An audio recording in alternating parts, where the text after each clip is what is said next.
65వ సర్గము.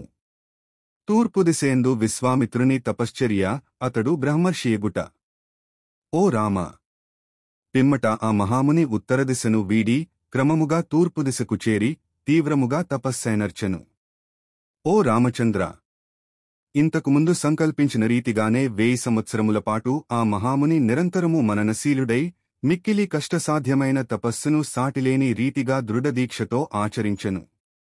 ఆ మునితపస్సు ప్రారంభమై 1000 సంవత్సరములు గడచెను.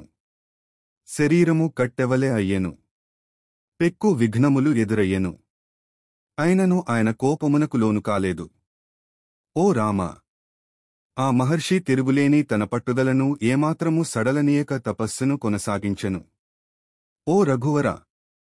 1000 సంవత్సరముల తపోవ్రత దీక్ష పూర్తి కాగానే ఆ మహర్షి పాలన చేయుటకు, భోజనము చేయుటకు సిద్ధపడెను. ఇంతలో ఇంద్రుడు బ్రాహ్మణ వేషధారియే తనకే ఆ సిద్ధాన్నమును కోరెను. పూజ్యుడైన ఆ మహాతపస్వి మౌనవ్రతమును పాటించుచునే ఆ సిద్ధాన్నమును పూర్తిగా బ్రాహ్మణునకు సమర్పించెను. అంతట విప్రవేశములోనున్న ఇంద్రుడు ఆ అన్నమును నిశ్శేషముగా భుజించెను. ఆ ఋషి తానేమియూ భుజింపకయే ఉండిపోయెను. అనంతరము ఆ మునివరుడు ఉచ్ఛ్వాసనిశ్వాసములను బంధించి మరియొక 1000 సంవత్సరములు తపమాచరించెను. ఆ విధముగా శ్వాసను నిరోధించిన ఆయన శిరస్సు నుండి అగ్ని పెల్లుబికెను. ఆ అగ్ని ప్రభావమునకు ముల్లోకములను దగ్ధమైపోవుచున్నట్లు భ్రాంతికి లోనయ్యెను. అంతట దేవతలు, గంధర్వులు, నాగులు, అసురులు, రాక్షసులు ఆ తపోరూపన్నితాపమునకు వెలవెలబోయినవారై మూర్ఛితులైరి. వారందరును దుఃఖాక్రాంతులై బ్రహ్మకడకేగి ఇట్లు విన్నవించుకునిరి. ఓ పితామహ! అనేక కారణముల వలన విశ్వామిత్ర మహర్షిని ప్రలోభపరచుటకును, ఆయనకు కోపము తెప్పించుటకును బహురీతుల ప్రయత్నించితిమి. అయినను ఆయన వాటికి లోను కాలేదు. పైగా ఆయన పట్టుదల సడలక తపస్సు వృద్ధి చెందుచునేయున్నది. అతనియందు ఇసుమంతయు దోషము కన్పించుటలేదు. మీరు అతని మనోరథమును ఈడేర్చనిచో అతడు తన తపః ప్రభావముచే చరాచరములతో నిండిన ఈ ముల్లోకములను నశింపజేయగలడు. ఆ మహర్షితపోమహిమచే దిక్కులన్నీను వ్యాకులపాటునకు లోనగుచున్నవి. జగత్తు అంధకారమయ మగుచున్నది. సముద్రములు కల్లోలితములగుచున్నవి. పర్వతములన్నీను శిథిలములగుచున్నవి. భూమి కంపించుచున్నది. వాయువులు ప్రచండముగా వీచుచున్నవి. జనులు నాస్తికులగుచున్నారు. ఓ బ్రహ్మదేవా! ఏమి చేయుటకును మాకు తోచకున్నది. ఆ మునియొక్క మహాతేజస్సు ముందు సూర్యుడును వెలవెలబోవుచున్నాడు. ముల్లోకములలోని ప్రాణులన్నీను మానసిక క్షోభకు గురియే దిక్కుతోచని స్థితికి లోనగుచున్నవి. ఓ దేవా! పూజ్యుడైన విశ్వామిత్ర మహాముని అగ్నితుల్యుడు. ఆ మహాతేజోమూర్తి లోకములను నశింపజేయుటకు సంకల్పింపకముందే ఆయనను అనుగ్రహించుట యుక్తము. పూర్వము ప్రళయాగ్నిలోవలే ఇప్పుడు ఇతనితపోమహిమచే ముల్లోకములు పూర్తిగా దహించివేయబడుచున్నవి. కనుక ఆ మహర్షభిమతమేదైనను కడకు అతడు దేవరాజ్యమునే గోరినను ఇచ్చివేయుడు. అనంతరము దేవతలందరూ బ్రహ్మదేవునితోగూడి మహాత్ముడైన విశ్వామిత్రునికడకు వెళ్లి, బ్రహ్మర్షి! నీకు స్వాగతము. నీ తపస్సునకు మెచ్చితిమి అని మధురముగా పలికిరి. పిమ్మట బ్రహ్మదేవుడు, ఓ కౌశిక! నీ తీవ్రమైన తపఃఫలముగా బ్రహ్మత్వమును పొందితివి. ఓ బ్రహ్మర్షి! ఈ దేవతల సమక్షమున నీకు దీర్ఘాయువును ప్రసాదించుచున్నాను. నీకు శుభపరంపర కలుగుగాక. ఓ సౌమ్యుడా, హాయిగా వెళ్ళిరమ్ము. పితామహుని ఆశీస్సులను అందుకుని బ్రహ్మాది దేవతలకు నమస్కరించి ఆ మహాముని సంతోషముతో ఇట్లు పలికెను. ఓ పితామహ! మీ అనుగ్రహము వలన నాకు బ్రహ్మత్వము, బ్రహ్మర్షిత్వము, దీర్ఘాయువు లభించినవి గావున ఓంకారము, వషట్కారము, యజ్ఞములను చేయించు అర్హత, వేదములను శిష్యులకు బోధించు అధికారము నాకు లభించుగాక. ఓ దేవతలారా! క్షత్రియ విద్యలగు ధనుర్వేదాదులకు మూలమైన అథర్వ వేదమునందును బ్రహ్మ ప్రతిపాదకములైన భగవంతుని ప్రతిపాదించు ఋగ్యజుస్సామ వేదములయందును పారంగతుడును, బ్రహ్మదేవుని కుమారుడును అయిన వశిష్ఠ మహర్షి నన్ను బ్రహ్మర్షిగా పేర్కొను, పిలుచు నట్లు దయతో అనుగ్రహించి వెళ్ళుదురుగాక. పిదప దేవతలు జపధ్యానపరులలో ప్రముఖుడైన వశిష్ఠుని ప్రసన్నునిగా జేసికొనిరి.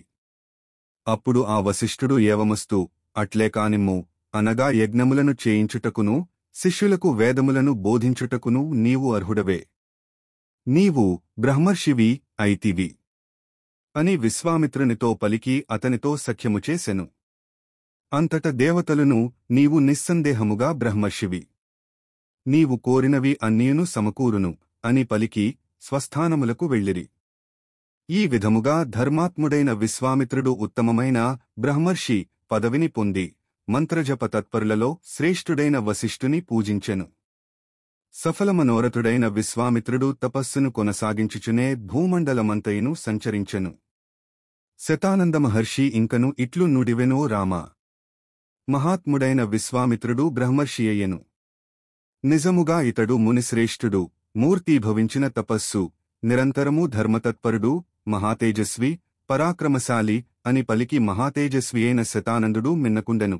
విశ్వామిత్రుని వృత్తాంతము వలన వెల్లడీగుచున్న విశేషములు. శతానందుడు తన తల్లి అయిన అహల్యాదేవికి శాప విముక్తి లభించినందులకు ఎంతయు సంతసించెను. ఆ శాప విముక్తిని కలిగించిన పుణ్యమూర్తి శ్రీరాముడు. దానికి ప్రేరణగూర్చిన మహాత్ముడు విశ్వామిత్రుడు.